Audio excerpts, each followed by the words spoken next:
चलो दोस्तों, ये वीडियो देखो और वीडियो देख के अपनी अपनी राय बताओ। तो मेरे अलमारी के पीछे क्यों पड़ गएगा? तू कमाते धमाते कुछ तूने नहीं इतने है। पैसे तू लाई कहाँ से?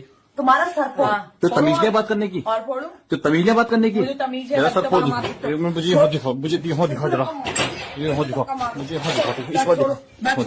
कुछ और बैग छोड़ो, ये देखो, ये देखो हराम की कमाई इसकी, ये देखो इसकी हराम की कमाई है। जो निठल्ला होता है ना, ये देखो उसको इसकी हराम की कमाई दिखाई देती है। ये देखो, जो निठल्ला होता है ना, उसको हराम की कमाई ये हराम की कमाई देखो इसकी, हराम की कमाई। चोर साली, चोर है तू, चोर साली, चोर है। और उसमें क्या रखे हैं नीचे? कुछ नहीं रखा। उसमें क्या रखे हैं? हैं क्या रखे हैं उसमें तुम्हें? हमके कुछ नहीं है, तो अपने पतले गले पकड़ के लो उसका। एक मिनट, मेरे अंदर बाहर मत इसमें देखो, कुछ नहीं है, छोड़ो। इसमें क्या है?